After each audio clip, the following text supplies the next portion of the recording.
Chapitre 3. Mais merde, tu crois que j'ai fait quoi dis-je. Je suis pas resté assis toute la journée sur mon cul bien au sec dans un bureau. Laisse-moi un peu de temps pour l'amour du ciel. Après un silence, il eut un petit rire. Un tout petit peu de temps, Franck, dit-il. Pourquoi ne ferais-tu pas un petit effort supplémentaire, hein, tant qu'à faire des heures sup? Sers-toi de ton cerveau plein d'astuces. Tu peux pas savoir combien je serais heureux si tu me ramenais l'argent de ce Hendrickson demain matin. Moi aussi, vois-tu, dis-je. Je vais faire de mon mieux. J'ai dit bonne nuit et j'ai raccroché. J'ai bu le reste de ma bière, sans trop l'apprécier. Était-ce un signal, un avertissement? Pourquoi avait-il tant insisté sur ce client? Hendrickson était clairement un esquiveur, mais pratiquement tous nos clients étaient des esquiveurs. Ils ne payaient que rarement, sauf si on les y forçait. Ils achetaient chez nous parce que personne d'autre ne leur faisait crédit. Pourquoi, alors qu'il aurait pu piocher parmi au moins une centaine de mauvais payeurs, Staples m'était-il tombé dessus au sujet de Hendrickson?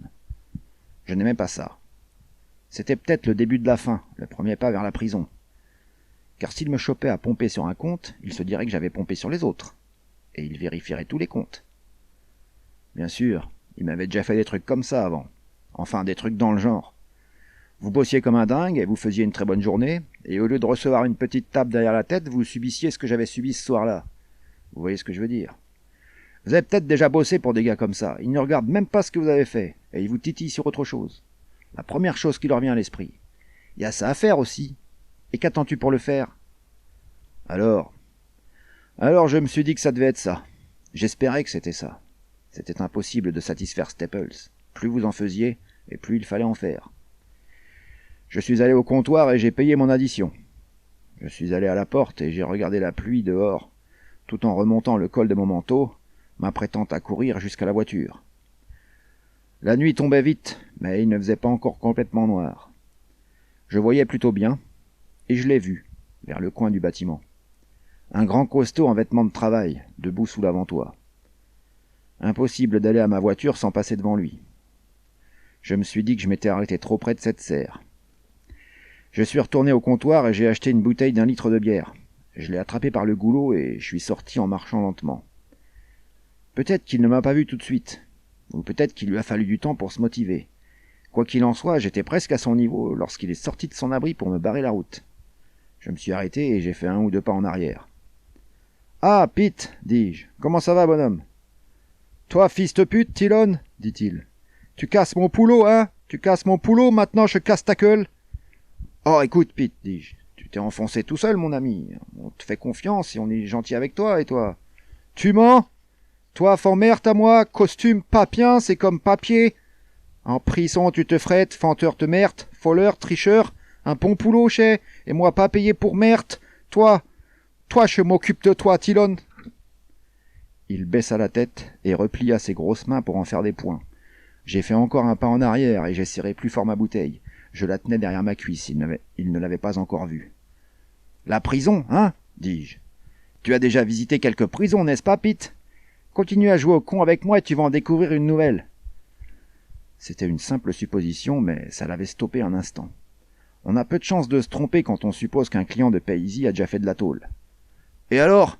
cracha-t-il. « J'ai été en prison et j'ai fait ma peine. Ça n'a rien à voir avec ça, tu...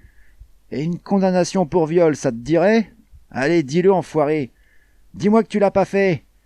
Dis-moi que tu t'es pas tapé cette pauvre gamine qui est malade et qui a rien à bouffer. » J'ai avancé vers lui. Je ne lui ai pas laissé le temps de nier. J'étais sûr et certain qu'il l'avait violée, et j'étais hors de moi rien qu'à y penser. « Allez, ramène ta sale gueule, gros fils de pute, dis-je. Ramène-toi, je vais te donner. » Et il s'est jeté sur moi. J'ai fait un pas de côté tout en le frappant avec ma bouteille comme si c'était une batte. Mes pieds ont glissé dans la boue. Je l'ai eu en plein sur l'arête du nez, et il s'est écroulé. Mais au passage, il m'a frappé du droit. Son poing a dérapé, et il m'a eu juste en dessous du cœur. Et si je n'avais pas rebondi contre le mur, je serais tombé avec lui. Je suis resté plié en deux pendant un moment. J'avais l'impression que je ne pourrais plus jamais respirer. Après avoir un peu récupéré, je me suis dirigé vers lui en vacillant. Il n'était pas complètement sonné, mais il était sur la touche. Ça n'aurait servi à rien de le matraquer encore, ni de lui donner un coup de pied dans la tête. Je l'ai attrapé par le col et je l'ai tiré jusqu'au bâtiment. Je l'ai adossé au mur pour le mettre à l'abri de la pluie et pour éviter qu'on lui marche dessus. Et ensuite, j'ai décapsulé la bière sur une pierre et je lui ai collé dans la main. Ce n'était pas le genre de traitement auquel il s'attendait ou auquel il était habitué. Il m'a regardé avec des yeux de chien battu. Sur une impulsion, ou peut-être sur une intuition, j'ai sorti 5 $ de ma poche et je les ai jetés sur ses cuisses. « Je suis désolé pour ton boulot, dis-je. Je pourrais peut-être t'en trouver un autre. Ça te dirait? Si j'entends quelque chose, je te tiens au courant. » Il hocha lentement la tête, en essuyant le sang qui coulait de son nez. « J'aime bien, oui, mais pourquoi, Tylon? Monsieur Tylon, pourquoi tu fais ça et après tu fais... » « Pas le choix, dis-je en haussant les épaules. La compagnie me dit de prendre l'argent, je le prends. Tu dis que tu veux te battre, je me bats. Mais quand j'ai le choix, eh bien, tu vois bien, je te traite comme si t'étais mon frère. Je te file de mon pognon et j'essaye de te trouver un nouveau boulot. » Il a bu un coup de bière, et puis encore un autre. Il a rôté, et il a secoué la tête. « C'est pas bien, dit-il. Pourquoi tu fais ça, monsieur Tylon, un homme si gentil? Pourquoi tu travailles pour tes gens méchants? » Je lui ai dit qu'il me posait une colle, et que je devais être tellement gentil que les gens profitaient de moi.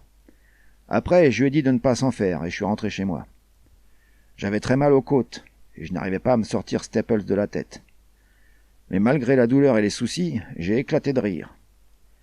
Quel personnage! Si les gens continuaient à dire que j'étais un chic type, il se pourrait que je me mette à les croire. Et pourtant, qu'y avait-il de drôle là-dedans? Putain, pourquoi est-ce que ça me faisait rire? Chaque fois que je l'ai pu, j'ai toujours évité de faire du mal aux gens. En plein d'occasions, je les ai laissés tranquilles, alors que rien ne m'y obligeait. Comme aujourd'hui, par exemple. Regarde, rien qu'aujourd'hui. Plutôt bien, hein? C'est vrai, j'ai très bien agi aujourd'hui.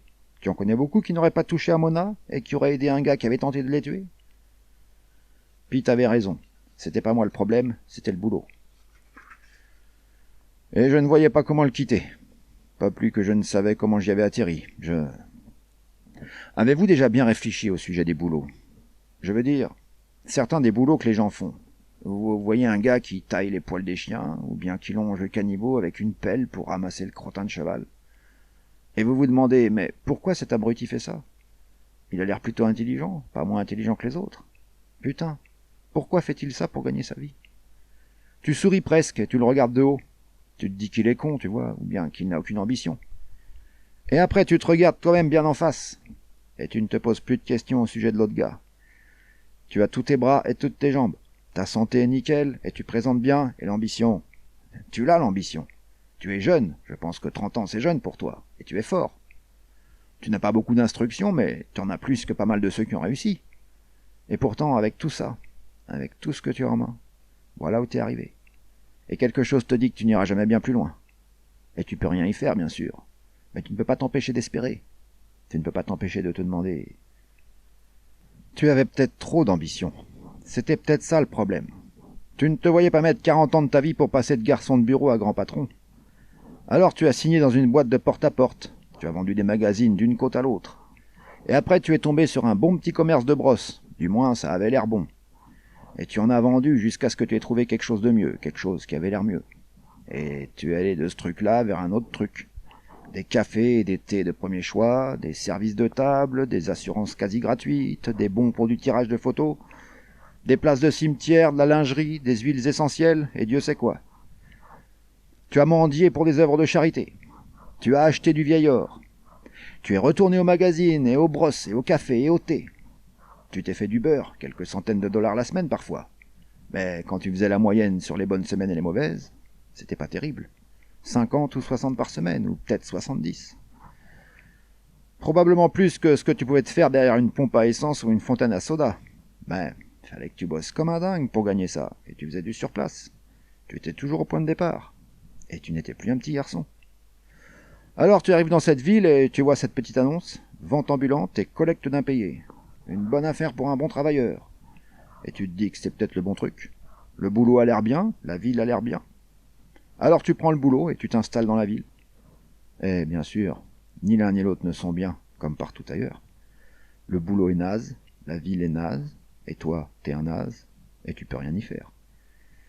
Tout ce que tu peux faire, c'est de continuer, comme ces autres gars qui continuent. Le gars qui taille les poils des chiens, et le gars qui ramasse le crottin de cheval. Tu détestes ça. Tu te détestes toi-même. Et tu espères.